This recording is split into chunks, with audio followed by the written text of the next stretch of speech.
करते हैं P block के कैरेक्टरिस्टिक देखते हैं जब पीरियोडिक प्रॉपर्टीज पढ़ रहे हैं तो ठीक है। पी ब्लॉक में क्या हो जाएगा, लास्ट इलेक्ट्रॉन इंटर कहाँ पे करेगा, पी सब सेल में करेगा। सीधी सी बात है ना कि सबसे पहला पॉइंट किसी भी ब्लॉक के लिए अगर लिखने की बात है, पहला पॉइंट है बात यही करिए कि लास्ट इलेक्ट्रॉन इनटू पी सब सेल, अगर एस ब्लॉक है last electron inter into S सब सेल। उसके बाद उसकी पोजीशन बताइए कहाँ पे है। अगर आप देखिए तो यहाँ पे लेफ्ट पोर्शन में एस ब्लॉक, राइट पोर्शन में कैसा हो जाता है, सॉरी लेफ्ट पोर्शन में एस ब्लॉक, राइट पोर्शन में कैसा पी ब्लॉक है। तो पीरियोडिक टेबल के क्या है कि राइट पोर्शन में क्या है कि पी ब्लॉक रखा गया। कहाँ कहाँ कौन कौन एलिमेंट है, अगर देखिएगा थर्ड बी से शुरुआत करेंगे, बोरान एल्युमिनियम गैलियम से, उसके बाद 4b 5b 6b 7b 8b, 8 नहीं आता बल्कि क्या आता है 0 हो जाता है, या कह सकते हो 13 14 15 16 से लेके 18 तक, कहेंगे 13 से लेके 18 तक, 13 ग्रुप से लेके 18 ग्रुप तक के एलिमेंट क्या हो जाएंगे 13 14 15 16 17 18, ठीक है ना। ये 18 ग्रुप के एलिमेंट है, ठीक है। कि कुल कितना होंगे 6 ग्रुप हो जाएंगे, 6 ग्रुप के एलिमेंट है ये पी ब्लॉक कहलाएंगे। और इन पूरे में मिला दिया जाए तो कुल जो है एस ब्लॉक में कुल टोटल एलिमेंट 13 था, ठीक है ना, यहाँ पे 13 था। इसी को पलट दीजिए पी ब्लॉक हो जाएगा, माने 31 एलिमेंट है एस ब्लॉक में, कुल एलिमेंट 31। भाई पहले से तैयार रहिए वरना क्या हो जाएगा एग्जाम में अचानक पूछ दिया तो क्या गिनने जाओगे क्या, इतनी टाइम नीट में गिनने के लिए नहीं होगी, है ना। गिन सकते हो, है ना, यहाँ घर पर गिन सकते हो लेकिन वहाँ नहीं गिन सकते हो, ठीक है। तो 31 एलिमेंट हो जाएंगे यहाँ पे। उसके बाद सबसे इंपॉर्टेंट बात होती है किसी भी ब्लॉक के लिए कि उसका इलेक्ट्रॉनिक कॉन्फ़िगरेशन, आउटर सेल का इलेक्ट्रॉनिक NH2 और NPP 1 से लेके 6 तक कुछ भी हो सकता है, ठीक है ना। उसके बाद जो होता है अभी मैंने कहा था इस ब्लॉक में सिर्फ हाइड्रोजन को हटा दिया जाए तो बाकी सब की सब मेटल है। हाइड्रोजन एकलौता है कि जो कि नॉन मेटल है इस ब्लॉक में। डी ब्लॉक जब पढ़ेंगे तो देखेंगे सब मेटल, एक भी नॉन मेटल नहीं, इस ब्लॉक में सब मेटल। इसका मतलब ये होगा कि आप मेटेलाइट भी पढ़ते हो, है ना, मेटेलाइट पढ़ते हैं, नॉन मेटल भी पढ़ते हैं, तो सारे की सारे मेटेलाइट किस में आएंगे, पी ब्लॉक में, है ना। सारे में कोई मेटेलाइट एस में नहीं आ सकता, डी में नहीं आ सकता, एफ में नहीं आ सकता, सारे मेटेलाइट किस में हो जाएंगे, ऑल मेटेलाइट कहां पे हो जाएंगे, पी ब्लॉक में हो जाएंगे। इसी तरीके से ऑल नॉन मेटल, सिर्फ क्या हाइड्रोजन को छोड़ दिया जाए तो बाकी सारे की सारे नॉन मेटल कहां पे आ गए, पी ब्लॉक में आ गए। उसके बाद इसमें मेटल भी आ गए और बहुत सारे मेटल भी आएंगे, तो मेटल तो सब ग्रुप में आ गए, मेटेलाइट सिर्फ पी ब्लॉक में। नॉन मेटल जो होता है हाइड्रोजन को छोड़ के बाकी सारे नॉन मेटल पी ब्लॉक में आ जाएंगे। माने पी ब्लॉक एक ऐसा है जिसमें मेटल भी आते हैं, नॉन मेटल भी आ सकते हैं और मेटेलाइट भी आते हैं। ये बातें हो जाएंगी, ठीक है, इतनी सी बातें हो जाएंगी। उसके बाद यहाँ पे एक देखिए gallium, boron aluminium gallium metal हो जाता है। इसी तरीके से ब्रोमीन का मतलब जो होता है जैसे फ्लोरीन क्लोरीन ब्रोमीन, ठीक है ना, ये ब्रोमीन ये नॉन मेटल है, ठीक है। तो ये दो ऐसे हैं पी ब्लॉक में जो कि लिक्विड स्टेट में होते हैं। इंपॉर्टेंट बात है, इस ब्लॉक में भी दो ऐसे थे, सीजियम और फ्रेंसियम, जो कि लिक्विड में थे। एस में सीजियम एंड फ्रेंसियम ये लिक्विड में थे, और फ्रेंसियम जो होता है रेडियो एक्टिव। तो कभी क्वेश्चन ऐसे कर दे कि लिक्विड रेडियो एक्टिव एलिमेंट क्या है, तो क्या आंसर देंगे, फ्रेंसियम जो होगा लिक्विड रेडियो एक्टिव एलिमेंट है। बात तो क्लियर है, ठीक है। चलिए फिर उसके बाद ये लिक्विड एलिमेंट। उसके बाद डी ब्लॉक जब पढ़ेंगे तो वहां पे एक लिक्विड एलिमेंट पढ़ेंगे, काफी जाना पहचाना सब लोग जानते हैं, मरकरी क्या होता है, पारा जिसको बोलते हैं, वो भी लिक्विड स्टेट में हो जाता है रूम टेम्परेचर पे, तो वो लिक्विड, ठीक है ना। तो कुल लिक्विड एलिमेंट की अगर बात करिए पूरी पीरियोडिक टेबल में जो 118 एलिमेंट हैं उसमें कुल टोटल लिक्विड एलिमेंट 5 आएंगे ना। एक यहाँ पे मरकरी, अगर डी ब्लॉक जब पढ़ेंगे तो वहां पे मरकरी देखेंगे।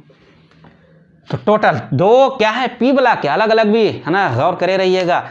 2 पी ब्लॉक के, 2 एस ब्लॉक के और 1 डी ब्लॉक के, है ना। ये टोटल लिक्विड एलिमेंट कितने हो गए, 5 हो गए, ठीक है ना। एफ ब्लॉक में कोई लिक्विड एलिमेंट नहीं है, पूरी पीरियोडिक टेबल में टोटल लिक्विड एलिमेंट 5। उसके बाद गैसियस स्टेट में जो एलिमेंट होते हैं उसकी अगर बात करिए तो देखिए एक तो हाइड्रोजन गैसियस एलिमेंट, एक हीलियम, उसके बाद देखिए नाइट्रोजन, ऑक्सीजन, फ्लोरीन, क्लोरीन, ये हो जाती है। हाँ, आंसर आ चुके हैं, 11 है टोटल। उसके बाद देखिए हीलियम तो यहाँ पर मैंने लिख लिया, नियान, आर्गन, क्रिप्टन, जिनान और रेडान। देखिए 1 2 3 4 5 6 7 8 9 10 11 टोटल, अभी जैन ने बताया था टोटल गैसियस एलिमेंट कितने हो जाएंगे, 11 हो जाएंगे। चलिए ये बातें हो जाएंगी। उसके बाद एस का हमने पढ़ा, पी पढ़ा, इन दोनों को मिला के कहते हैं रिप्रेजेंटिव एलिमेंट, रिप्रेजेंटिव एलिमेंट या नॉर्मल एलिमेंट, ठीक है ना। रिप्रेजेंटिव एलिमेंट या नॉर्मल एलिमेंट के नाम से इनको जाना जाएगा, ठीक है। इतनी सी बातें हो जाएंगी, बड़ी आसान सी बातें थी। उसके बाद पी ब्लॉक एलिमेंट में कुछ ऐसे होते हैं जो कि वेरिएबल वैलेंसी शो करते हैं। कौन वाले? जो कि थर्ड या हायर पीरियड में होंगे, ठीक है ना, वेरिएबल वैलेंसी शो करेंगे, वेरिएबल वैलेंसी एलिमेंट जो कि थर्ड एंड हाई, थर्ड और इससे हायर पीरियड में होंगे, वो वेरिएबल वैलेंसी शो करेंगे। क्यों? क्योंकि उनके पास वैकेंट डी ऑर्बिटल होंगे, ठीक है ना। और वेरिएबल वैलेंसी जैसे फास्फोरस, देखिए PCl3 भी बनाता है, PCl5 भी बनाता है, सल्फर SA2 भी बनाता है, SF4 भी बनाता है, SF6 भी बनाता है, स्टेनस Cl2 भी बनाता है, स्टेनस Cl4 भी बनाता है। तो क्या देखिए ना, एक से ज़्यादा वैलेंसी जो शो करता है उसको क्या कहा जाता है? वेरिएबल वैलेंसी कहा जाता है। अगर मैं बात करूं नाइट्रोजन की, नाइट्रोजन क्या सेकेंड पीरियड में फास्फोरस, ऑक्सीजन, सल्फर, देखिए फ्लोरीन, क्लोरीन, तो ये सब जो होता है वेरिएबल वैलेंसी शो नहीं करेंगे। क्वेश्चन कैसे आपसे करेंगे? कहेंगे OF2 पॉसिबल है कि नहीं? बिल्कुल पॉसिबल है, क्योंकि 2 वैलेंसी तो शो करेगा ही, लेकिन OF4 क्या हो जाएगा? 4 वैलेंसी पॉसिबल नहीं करेगा। क्यों? क्योंकि इसके पास डी ऑर्बिटल नहीं है। OF6 क्या पॉसिबल नहीं होगा, लेकिन इसी के नीचे जो सल्फर है ये 2 वैलेंसी भी शो कर लेगा, 4 भी शो कर लेगा और 6 भी शो कर लेगा, क्योंकि इनके पास वैकेंट डी ऑर्बिटल है। तो ये वेरिएबल वैलेंसी शो कर ले रहे हैं। नाइट्रोजन जो होता है देखिए NCl3 तो बना लेगा, लेकिन NCl5 नहीं बना पाएगा, क्योंकि वेरिएबल वैलेंसी शो नहीं करेगा। वेरिएबल वैलेंसी शो करने के लिए क्या होना चाहिए? वैकेंट डी ऑर्बिटल होना चाहिए। अगर वैकेंट डी ऑर्बिटल नहीं है तो वेरिएबल वैलेंसी कहाँ से शो करेगा? नहीं शो करेगा। तो देखते हैं ज़रा सा आप, नाइट्रोजन की अगर मैं बात करूं तो 1s2 2s2 2p3, अब यहाँ पे देखिए 2s आउटर सेल यही है ना, और देखिए 2p और 1 2 3 4 5, ये पूरा आउटर सेल में 5 इलेक्ट्रॉन हो गए कुल, 2 यहाँ पे 3 यहाँ पे, कोई वैकेंट ऑर्बिटल नहीं है। तो ये वैलेंसी और बॉन्ड फॉर्मेशन में बस यही 3 इलेक्ट्रॉन जो अनपेयर्ड इलेक्ट्रॉन है, देखिए वही इलेक्ट्रॉन बॉन्ड फॉर्मेशन में पार्टिसिपेट करेंगे, ठीक है ना, जो कि अनपेयर्ड होंगे। कोई इलेक्ट्रॉन पेयर्ड है, अगर वो अनपेयर्ड होने की क्षमता रखता है, अनपेयर्ड हो जाए तो बॉन्ड बनाने में पार्टिसिपेट कर लेगा, ठीक है। तो यहाँ पे वैलेंसी कितनी हो जाएगी? मात्र 3 वैलेंसी शो करेगा और कोई वैलेंसी शो नहीं करेगा। तो 3 वाला NCl3 वाला कंपाउंड बना पाएगा। लेकिन अगर मैं फास्फोरस की बात करूँ 15 हो जाता है, तो 1s2 और 2s2 भाई 2p6 3s2 और 3p6, अरे भाई 3p5, ये आउटर सेल है। और जब ये 3 आ गया, थर्ड सेल शुरू हो गई। मैंने बताया एटॉमिक स्ट्रक्चर से जितनी सेल उतनी सब सेल। पहले में 1s में सिर्फ 1s ही हो सकता है, 1p हो नहीं सकता, 2s 2p हो सकता, 2d नहीं हो सकता था, जैसा कि अभी नाइट्रोजन का लिखा गया था 2d नहीं हो सकता था। लेकिन तीसरी सेल आ गई तो 3 सब सेल भी होगी। यहाँ पे 3d भी है, इलेक्ट्रॉन नहीं है, न रहे, किसी के पास 10 कमरे का जो है घर है और रहने वाले ना, कोई बात नहीं है, उनके पास पैसा है, उन्होंने 10 कमरे का बनाया है, 8 कमरे का बनाया है, 20 कमरे का बनाया है, रहने वाले नहीं है, कोई बात नहीं। लेकिन ठीक है ना, तो यही हाल इनकी है। तो मैंने कि देखिए काफ़ी है ना, फास्फोरस ये हैं। अब देखिए ये ऐसे ऐसे ऐसे ऐसे हैं, अब कितनी वैलेंसी शो करेगा, 3 वैलेंसी शो करेगा। लेकिन मैंने कहा ना कि अगर कोई जो है अनपेयर्ड होने की कुवत रखता है, अगर इसके पास एनर्जी मिली तो ये इलेक्ट्रॉन यहाँ से निकल के यहाँ पे चला गया। अब कितना हो गया, 5 अनपेयर्ड इलेक्ट्रॉन हो गया ना। अब 5 वैलेंसी शो कर लेगा, तो यहाँ पे वैलेंसी एक्साइट स्टेट में कितनी हो जाएगी, 5 वैलेंसी शो हो गई, तो इसलिए 5 हो जाएगी। तो ये फास्फोरस 3 भी शो कर लेगा और 5 भी शो कर लेगा। इसी तरह से अगर मैं सल्फर का बना के दिखाऊँ तो पहले 2, उसके बाद 4, उसके बाद 6 भी शो कर लेगा। बना के जल्दी से दिखा दे रहा हूँ, समझ जाइए उसको भी, ठीक है ना। इस तरीके से नाइट्रोजन तो सिर्फ जो है 3 वैलेंसी शो किया, क्योंकि इनके पास वैकेंट डी ऑर्बिटल नहीं थे। लेकिन सल्फर फास्फोरस ने 3 भी शो किया, 5 भी शो किया, यहाँ पे बना के दिखाया गया। ऑक्सीजन की बात करेंगे, अगर O 8 इलेक्ट्रॉन होता है, देखिए 1s2, थोड़ा स्पीड तेज रखेंगे, ठीक है ना, 1s2, 2s2 और 2p6, और ये आपका कितना हो गया, 8 ऑक्सीजन का। आउटर सेल में ये 6 इलेक्ट्रॉन हो गए। अब देखिए 2d तो आएगा नहीं, ठीक है ना। और अगर इनकी बात करें तो ये 2s हो गया और उसके बाद 2p। अरे कैसे, कुछ गड़बड़ हो रहा है क्या, 1s2, 2s2, 2p6, 8 यही तो है, और 1 2 3 4 5 ये 6। अब यहाँ पे कितने अनपेयर्ड इलेक्ट्रॉन है, 2 अनपेयर्ड इलेक्ट्रॉन है, हाँ 2p4, अब 8 हो गया 4, ठीक है। तो यहाँ पे कितना वैलेंसी 2 शो हो जाएगी, क्योंकि 2 ही अनपेयर्ड इलेक्ट्रॉन है। और सल्फर की अगर बात करिए, सल्फर में देखिए आइए 16 हो जाता है, तो 1s2 भाई 2s2, 2p6, 3s2 और 3p4, ये 10 6 16 ये मिल गए। अब देखिए यहाँ पे आउटर सेल को बनाइए 3s3p, ये 3s3p, ये और अब यहाँ पे 3d भी आएगा, क्यों भाई 3d भी आएगा क्योंकि थर्ड 1 2 3 4 5 3d भी आया। तो यहाँ पे देखिए वैलेंसी कितनी है, 2 है, ये ग्राउंड स्टेट है, क्योंकि 2 ही अनपेयर्ड इलेक्ट्रॉन है। लेकिन इसको एनर्जी बाहर से मिली, ये एक्साइट हुआ, फर्स्ट एक्साइट स्टेट, ये इलेक्ट्रॉन निकल के यहाँ पे चला गया। अब कितने हो गए, 4 हो गए, है ना। अब वाले 1 2 3 4, अब कितनी वैलेंसी शो कर लेगा, यही सल्फर कितनी 4 शो कर लेगा। ये फर्स्ट एक्साइट स्टेट होगी, पहली वाली ग्राउंड स्टेट, ये क्या है, फर्स्ट एक्साइटेड स्टेट।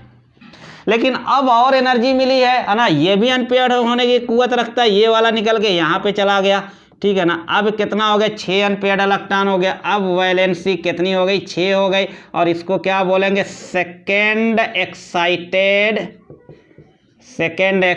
स्टेट। तो इस तरीके से OF2 और पॉसिबल था, लेकिन ये नहीं पॉसिबल, लेकिन सल्फर में ये भी SF2 भी बनेगा, SF4 भी बनेगा, SF6 भी बनेगा। बात उम्मीद है कि समझ में आ चुकी होगी बच्चों, ठीक है ना। समझ में आ गई हो तो यस बताइए, ठीक है। ये रही वेरिएबल वैलेंसी की कहानी। उसके बाद इस ब्लॉक में मैंने कहा कि हमेशा फिक्स्ड वैलेंसी शो होती, फिक्स्ड वैलेंसी और फिक्स्ड ऑक्सीडेशन स्टेट शो होती है, लेकिन यहाँ पे वेरिएबल वैलेंसी आपने देखा, इसी तरह से ऑक्सीडेशन स्टेट भी वेरिएबल होगी। तो ऑक्सीडेशन स्टेट में अगर देखा जाए तो ऑक्सीजन और फ्लोरीन को छोड़ दिया जाए तो बाकी सारे पी ब्लॉक एलिमेंट एक्सेप्ट पहले ऑक्सीडेशन स्टेट की मैं अब बात कर रहा हूं, एक्सेप्ट ऑक्सीजन एंड फ्लोरीन, ठीक है ना। और दूसरी बात एक और ले लीजिए, नोबेल मेटल माने 0 ग्रुप, नोबेल मेटल को ले लीजिए, या नोबेल मेटल नहीं बल्कि नोबेल गैसेस कहिए ना, ज़्यादा अच्छा रहेगा ना, मेटल नहीं होती है क्या, नोबेल गैसेस को छोड़ के अदर, बाकी इनको छोड़ दिया जाए, अदर में ऑक्सीडेशन स्टेट प्लस n से n-8, वेरी इंपॉर्टेंट बात। देखिए ये चीज़ें आप कहाँ पढ़ोगे, अब यहाँ के एक्सरसाइज में खोजोगे तो क्वेश्चन थोड़ी नहीं मिलेंगे। इसको मैं कहाँ से लाया हूँ, रेडॉक्स से लाया हूँ, रेडॉक्स से पढ़ाया जा रहा है, ठीक है ना। तो ये कहाँ से, रेडॉक्स से n से n+1 तक। जैसे मान लीजिए ठीक है ना। नाइट्रोजन है तो 2 है 5 है 7 इलेक्ट्रॉन हो गए।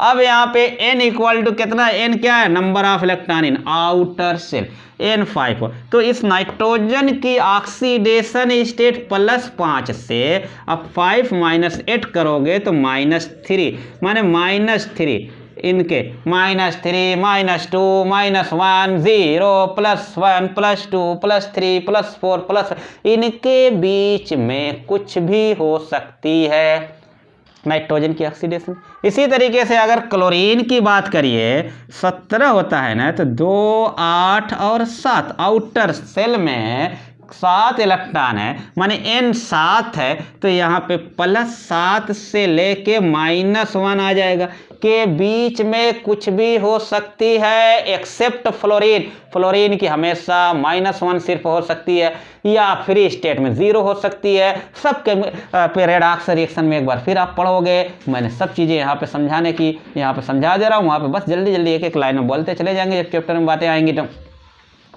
ठीक है ना। इसी तरीके से अगर 6 ग्रुप में देखें, मान लीजिए कि सल्फर आप देखिए 16 होता है, तो 2 8 6 आउटर सेल में 6 इलेक्ट्रॉन, तो यहाँ पे 6 से लेके -2 के बीच में कुछ भी हो सकती है। ऑक्सीजन को छोड़ दीजिए, ऑक्सीजन की ऑक्सीडेशन स्टेट सिर्फ और सिर्फ -2 से +2 के बीच में, माने -2 -1 0 +1 +2 इतनी हो सकती है। बातें करेंगे कहाँ कहाँ होगी देखेंगे। पेरोक्साइड में -1 नॉर्मल जो है -2 0 फ्री स्टेट में आ जाएगी। OF2 और OFO2 में क्या हो जाएगी, O2F2 में क्या हो जाएगी, +1 और -2 ये OF2 ये +2, O2F2 में +1, यहाँ पे +2 आ गई, यहाँ पे +1 हो गई, बस ये आ जाएंगे।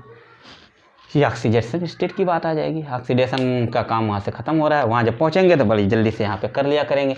बात समझ में आ चुकी होंगी। चलिए कुछ पी ब्लॉक एलिमेंट की कॉमन वैलेंसी के लिए एक चार्ट बना रहा हूँ, है ना, कितनी वैलेंसी होती है उसके लिए एक चार्ट बना रहे हैं, common valency of P block elements. ठीक है, चलिए देखिए ये चार्ट से आप बातें बहुत हद तक आपको क्लियर होंगी। Common valency of P block elements, ये कॉमन वैलेंसी VAL लिख दे रहे हैं, valency of P block elements. ठीक है, चलिए देखिए ग्रुप नंबर। सबसे पहले क्या करें, मैं यहाँ पे ग्रुप नंबर की बात कर लूँ। ग्रुप नंबर में जैसे 3rd B रहेगा, 3rd B से शुरुआत होगी, उसके बाद 4B आएगा, 5B भी आएगा, 6B आएगा, चलिए 7B आएगा, उसके बाद 0 ग्रुप आएगा। देखिए कुल 6 हो गए होंगे, 1 2 3 4 5 6 ये हो जाएंगे। ये ग्रुप नंबर की बातें हो गई। अब देखिए आउटर सेल का कॉन्फ़िगरेशन देखते हैं। यहाँ पे आउटर सेल कॉन्फ़िगरेशन देखेंगे।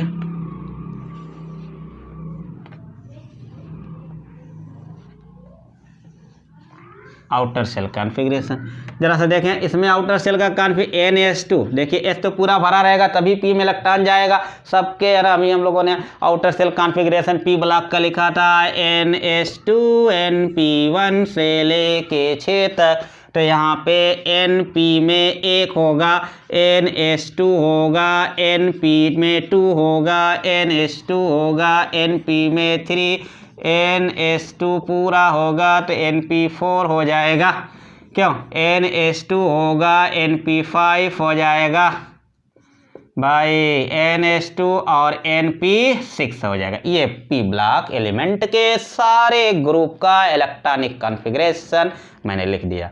ठीक है, मैं बार बार बता रहा हूँ, अदर बुकों में ए सब लिखा रहेगा। ऐसे ये कह सकते हैं 13 14 15 ये आईपैक या मॉडर्न नेम है, 16 17 और 18 ये ग्रुप का। चलो भाई अब ये हो गए। अब इलेक्ट्रॉन आउटर सेल कॉन्फ़िगरेशन। अब आउटर सेल में कितना इलेक्ट्रॉन है, जिसको कह सकते हो वैलेंस इलेक्ट्रॉन भाई, है ना। ये वैलेंस इलेक्ट्रॉन कितने हो गए, 3 हो गए, 4 हो गए, 5 हो गए, 6 हो गए, 7 हो गए और 8 हो गए। ठीक है, आउटर सेल में इलेक्ट्रॉन हो गए और कॉमन वैलेंसी, फिर ये कॉमन वैलेंसी। आउटर सेल में जो इलेक्ट्रॉन दिख रहा है, देखिए अगर 1 से लेके 4 तक इलेक्ट्रॉन दिखा तो वही वैलेंसी। जैसे अभी एस ब्लॉक में देखा गया था, आउटर सेल में फर्स्ट ए में 1 इलेक्ट्रॉन, वही वैलेंसी। 2 इलेक्ट्रॉन आया था, वही वैलेंसी। 3 आ रहा है, वही वैलेंसी। ठीक भाई, 4 आ रहा है, यही वैलेंसी। लेकिन 4 के बाद अगर आ गया तो 8 माइनस n, देखिए ऑक्सीडेशन स्टेट में n-8, वैलेंसी में 8 minus n, 8 minus n, 8 minus 5 कितना हो जाएगा 3, 8 माइनस 6 2, 8 माइनस 1, यहाँ पे 1, यहाँ पे 0, ये हो जाएगी। ठीक है, कॉमन ऑक्सीडेशन स्टेट की ये टेबल आपकी हो जाएगी। अब देखिए यहाँ से क्वेश्चन बन सकते हैं, आपसे बनेंगे। कहते हैं कि एक एलिमेंट है, उसका इलेक्ट्रॉनिक कॉन्फ़िगरेशन दे दिया जाए, दूसरे एलिमेंट बी का इलेक्ट्रॉनिक कॉन्फ़िगरेशन दे दिया जाए, और कहेंगे ए और बी मिलके कंपाउंड बना रहे हैं, और उस कंपाउंड का फार्मूला बताइए। एक एलिमेंट ए है जिसका इलेक्ट्रॉनिक कॉन्फ़िगरेशन ये मान लीजिए कि है, और एक एलिमेंट बी है, उसका कॉन्फ़िगरेशन ये है भाई, और ए और बी मिलके कंपाउंड बना रहा है।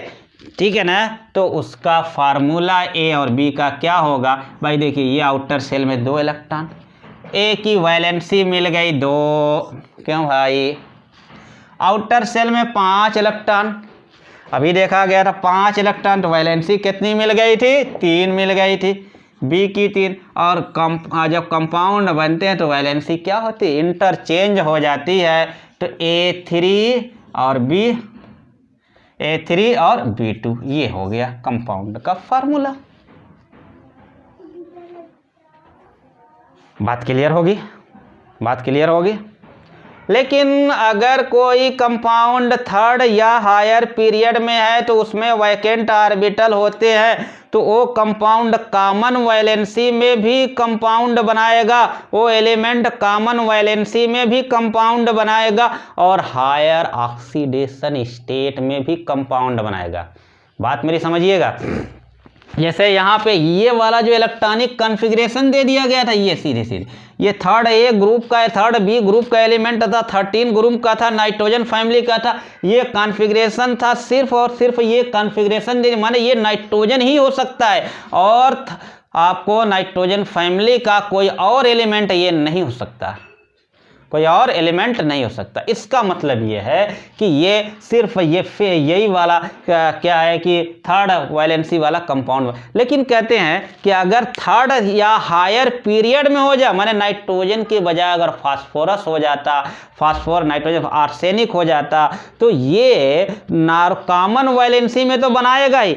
जैसे इसकी कॉमन वैलेंसी कितनी थी 3, कॉमन वैलेंसी में तो कंपाउंड बनाएगा ही बनाएगा। साथ में हायर वैलेंसी माने NS प्लस NP इलेक्ट्रॉन को जोड़ दीजिए, उस वैलेंसी में भी कंपाउंड बनेगा। जैसे एक क्वेश्चन अगर ऐसे ही इसी को पूछ दिया जाए कि एलिमेंट्स, देखिए elements A belong to second A group, देखिएगा थोड़ा सा फर्क है। एलिमेंट्स ए कहाँ का है, सेकेंड ए ग्रुप का है, और एलिमेंट बी क्या है, कहते हैं 15 ग्रुप का है ना, या कहते हैं कि 5B का है। इन दोनों से मिलके वो कंपाउंड बनेगा, उसका फार्मूला क्या हो जाएगा। देखिए यहाँ पे अब सेकेंड ए ग्रुप का कॉमन वैलेंसी 2 और इसकी कॉमन वैलेंसी 3, लेकिन कॉमन वैलेंसी के अलावा NH2NP3 है ना, क्या फिफ्थ ए का है, यही तो है, अभी मैंने बनाया था फिफ्थ बी है ना। नाइट्रोजन फैमिली वाले में क्या आएगा है ना, 15 वाले का आउटर सेल कॉन्फ़िगरेशन ये आएगा, तो 3 और 2 5 वाली में भी अब ये बनाएगा। कहते हैं अब तो कह दिया गया फर्स्ट सेकंड ए का है, थर्ड बी का है, यानी 15 ग्रुप का है, तो वो ये वाला भी बनाएगा ये। लेकिन ये दे दिया गया था तो ये बस एक पर्टिकुलर एलिमेंट था, यहाँ पर्टिकुलर एलिमेंट नहीं है। जब कह दिया गया कि 15 ग्रुप का एलिमेंट है तो नाइट्रोजन भी हो सकता है, फास्फोरस भी हो सकता है, आर्सेनिक भी हो सकता है। तो ये वाला भी वैलेंसी कंपाउंड बनाएगा और इस वाले में भी बनाएगा। तो जब ये और ये रहेंगे तो ये बनेगा जो A3 और B2 बनेगा, लेकिन ये और ये आएंगे तो A5B2 बनेगा। तो एक आंसर बोथ रहेगा, तब आप क्या करोगे, बोथ आंसर को टिक करोगे। तो ये छोटी छोटी गलतियां तो करना नहीं है, ठीक है ना, ये ख्याल करके जाना है। पर्टिकुलर एलिमेंट दे दिया है कि आपको पूरे ग्रुप की बात कर दे रहा है। अगर पूरे ग्रुप की बात कर दे रहा है तो कंपाउंड नॉर्मल वैलेंसी में तो बनेगा ही बनेगा, साथ साथ में S और P दोनों को जोड़ के जो इलेक्ट्रॉन आते हैं माने हायर वैलेंसी में भी कंपाउंड बनेगा। उम्मीद है कि बात समझ में आ गई होगी। बात समझ में आ गई होगी तो यस करिए, जल्दी से आगे बढ़ा जाए, ठीक है, जल्दी से बढ़ा जाए। उसके बाद देखिए कुछ बात मैं करता हूँ। फर्स्ट एक ग्रुप के एलिमेंट को एल्कली मेटल कहा गया, माने S ब्लॉक में, P ब्लॉक में। सेकेंड ए को एल्कलाइन अर्थ मेटल कहा गया। उसके बाद P ब्लॉक में आते हैं तो जो थर्ड B ग्रुप है माने 13 ग्रुप का एलिमेंट है, उसका कोई स्पेशल नाम नहीं है, बस बोरान फैमिली कह देते हैं। इसी तरह से 14 वाले को कार्बन फैमिली कह देते हैं पहले मेंबर के आधार पे। लेकिन जब नाइट्रोजन फैमिली में जाते हैं माने 15 ग्रुप के एलिमेंट में जाते हैं तो उसका एक स्पेशल नाम देते हैं। क्या कहते हैं, elements of 15 group is called निकोजन। लिख नहीं रहा हूँ, समझ जाइएगा ना, निको। चलिए निकोजन, एक बात इतना तो लिख ही दूँ, निकोजन, ये निकोजन, निकोजन, या कह सकते हैं सफोकेशन काजिंग फैमिली कह सकते हैं, क्योंकि इस ग्रुप के जो एलिमेंट है नाइट्रोजन, फास्फोरस, इन सब में जो स्मेल आती है ना, काफ़ी है ना, काफ़ी भयानक सफोकेशन काज करती है।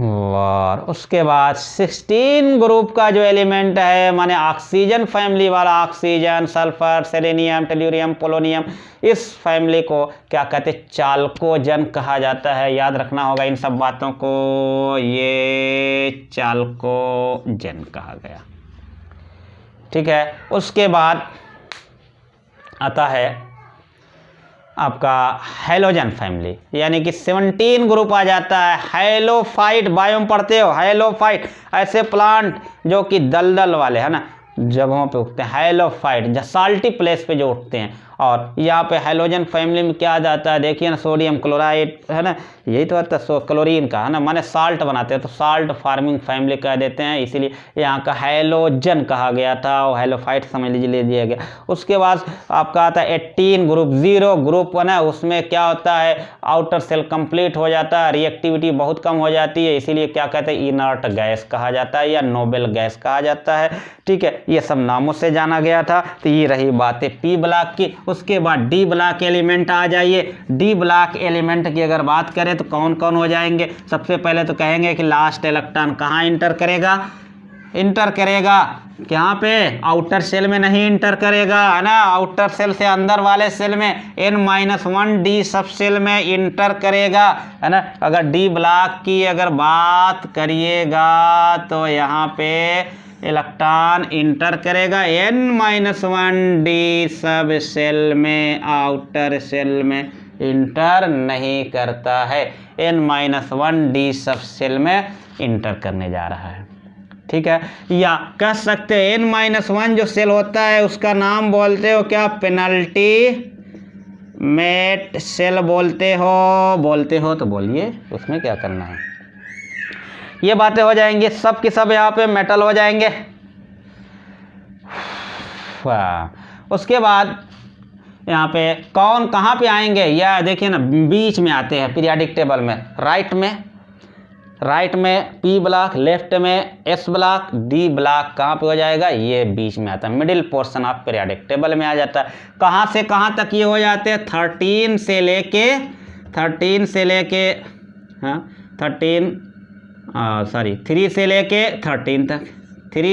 13 तक ये 10 ग्रुप हो जाता है इनका। कहाँ से शुरुआत होगी, थर्ड A होगा, 4A 5A 6A, और जो 13 वाला हो जाएगा ये फर्स्ट B हो जाएगा और सेकेंड B हो जाएगा, ये हो जाएंगे, ठीक है, ये पूरा 13 एलिमेंट हो जाएंगे।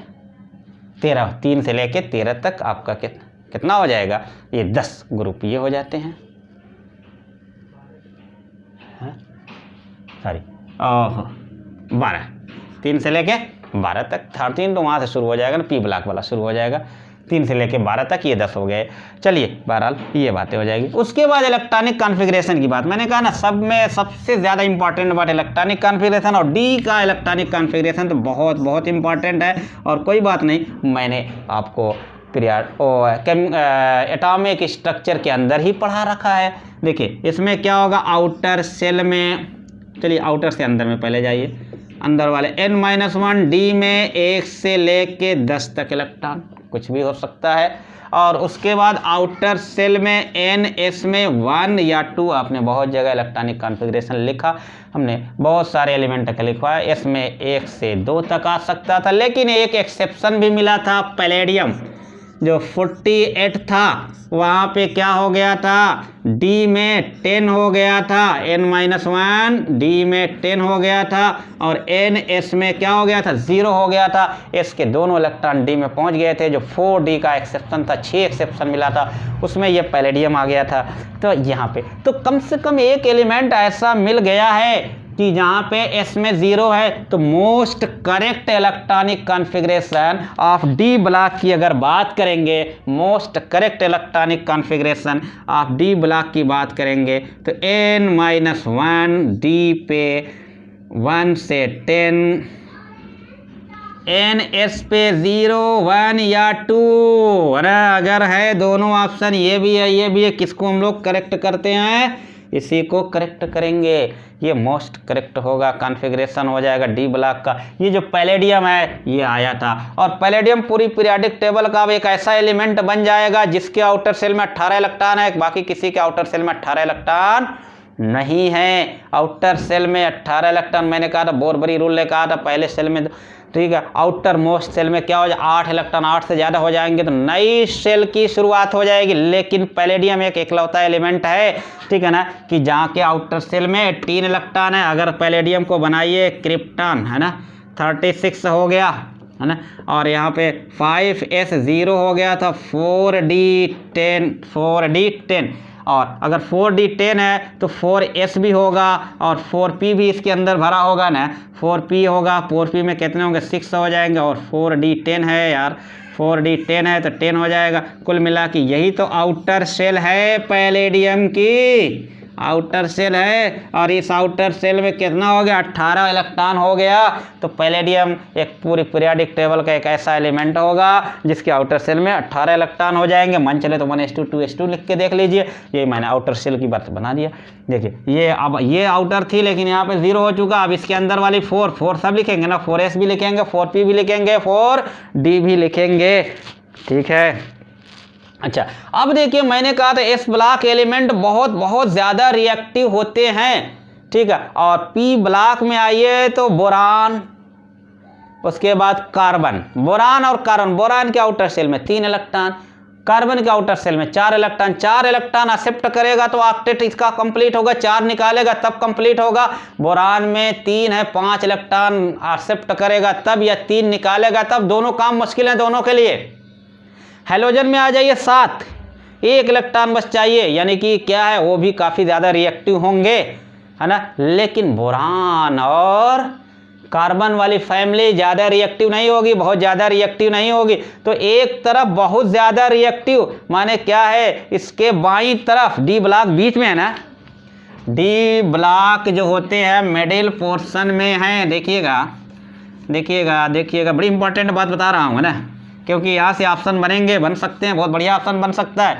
डी ब्लॉक यहाँ बीच में है, इधर क्या है, थर्ड बी माने बोरान फैमिली, उसके बाद फोर्थ, यार क्यों जल्दी जल्दी गलत कर रहे हो, फोर्थ बी ये है, और इधर क्या है, फर्स्ट ए और सेकेंड ए माने एस ब्लॉक, है ना, और ये पी ब्लॉक, और ये बीच में क्या है, डी हैं। इधर हाईली रिएक्टिव, इधर लो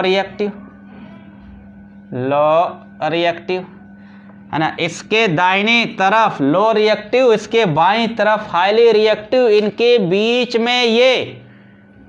बीच में ये एक तरफ पानी समुंदर और एक तरफ सूखा, और उसके बीच का समुंदर और बिल्कुल सूखे के बीच का, है ना, माने टेरेस्ट्रियल जो जगह, उनके बीच का एक जगह मिलती है, थोड़ा सा नम मिलती है बाएं में, उसको क्या कहते हो, ट्रांजिशन जोन कहते हो, है ना। तो यहाँ भी क्या कहेंगे, एक तरफ हाई रिएक्टिव एक तरफ लो रिएक्टिव, बीच में ये मिले, तो इसलिए इनको क्या कहते हो, ट्रांजिशन एलिमेंट। ऑप्शन बनेगा कि D block element also called transition element. क्यों, तो ये ऑप्शन होगा कि इसके एक तरफ ऐसे भी बना सकते हैं, दाहिनी तरफ जो रिएक्टिव, बाईं तरफ रिएक्टिव, दाहिनी तरफ नॉन रिएक्टिव, ये रिएक्टिव, ऐसे कुछ भी बना सकेंगे।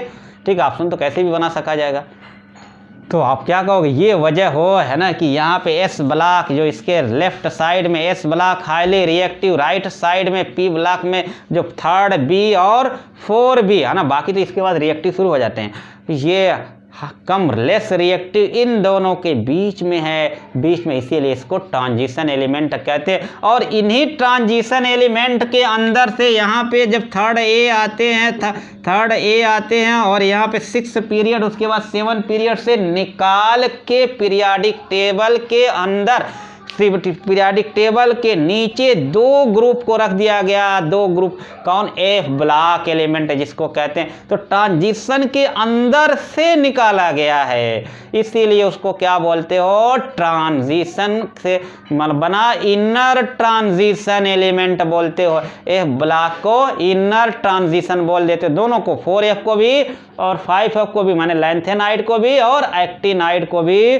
4F बोल देते, इनर ट्रांजिशन एलिमेंट बोल देते हो। तो ट्रांजिशन एलिमेंट इनके बोलने की ये वजूहात हैं, ये कारण। उसके बाद देखेंगे डी ब्लॉक के सारे एलिमेंट कैसे होते हैं, मेटल हो जाते हैं, सारे मेटल, कोई एक्सेप्शन नहीं। एस ब्लॉक में एक आ गया था हाइड्रोजन नॉन मेटल, लेकिन इसका मेटालिक कैरेक्टर इस ब्लॉक के मेटालिक कैरेक्टर से थोड़ा सा डिफरेंट। कैसे, कि ये जो मेटल है, देखिए, अगर इस ब्लॉक का मेटल ले लीजिए, सोडियम ले लीजिए, पोटेशियम ले लीजिए, और इधर का मेटल ले लीजिए, आयरन ले लीजिए, कौन हार्ड है, ये काफ़ी हार्ड होते हैं। तो माने कि डी ब्लॉक एलिमेंट भी मेटल होते हैं, सारे के सारे मेटल होते हैं, लेकिन ये हार्डर होते हैं than the S block element.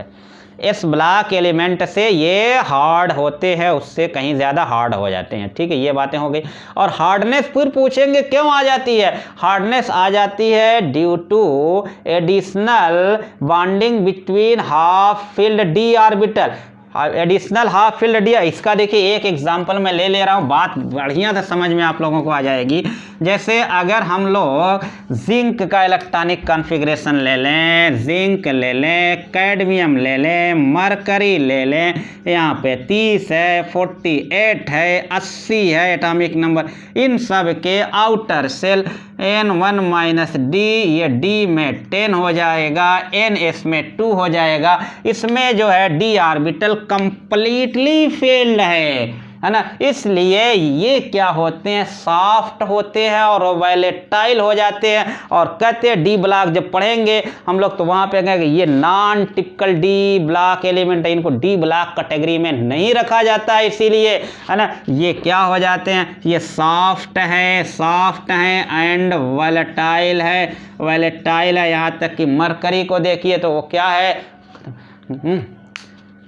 Mercury को देखिएगा तो वो क्या है, लिक्विड है। मरकरी अगर देखा जाए तो वो कैसा है, लिक्विड है। ठीक है ना, मरकरी लिक्विड हो जाता है तो सॉफ्ट और वैलेटाइल है। लेकिन अगर यहाँ पे अगर हम लोग टंगस्टन देखें, क्रोमियम देखें, ठीक है ना, तो इन सब में अगर देखें तो N1D में 5 और NS1। अब देखिए हाफ फील्ड डी ऑर्बिटल, अब यहाँ पे एडिशनल बॉन्डिंग होगी, metallic bonding, additional metallic bonding between half filled D orbital. तो इसकी वजह से ये क्या होंगे, हार्डर होंगे, ये सॉफ्ट और वैलेटाइल हो जाएंगे, लेकिन ये हार्डर हो जाएंगे। तो मैंने कहा कि एस ब्लॉक भी सारे मेटल है, हाइड्रोजन को छोड़ के डी ब्लॉक भी मेटल है, लेकिन ये हार्डर हो जाते हैं than the S block element, than the S block element. और हार्डनेस किसकी वजह से हो जाती है, ये एडिशनल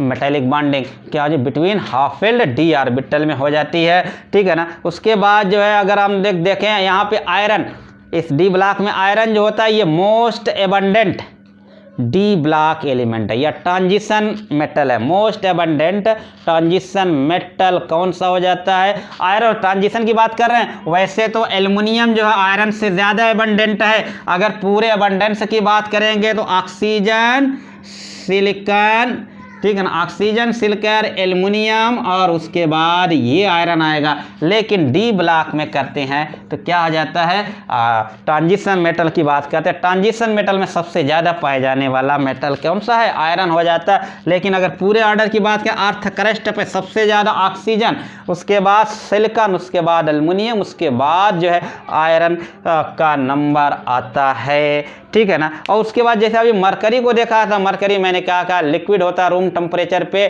तो इसलिए जो इसका मेल्टिंग पॉइंट, बॉइलिंग पॉइंट जो है तो बहुत बहुत कम हो जाता है। टोटल लिक्विड एलिमेंट कुल 5 होते हैं, अभी मैंने बताया था। उसके बाद देखिएगा कि डी ब्लॉक एलिमेंट कौन कौन प्रॉपर्टीज शो कर सकते हैं, कौन कौन प्रॉपर्टीज शो करते, माने डी ब्लॉक एलिमेंट या transition element have tendency to show. Number 1 हम लोग देखेंगे वेरिएबल वैलेंसी, नंबर 2 हम लोग देखेंगे, ठीक है ना, वहाँ पे कॉम्प्लेक्स फॉर्मेशन, मैंने और बहुत सारी प्रॉपर्टी जो कि कल नेक्स्ट वीडियो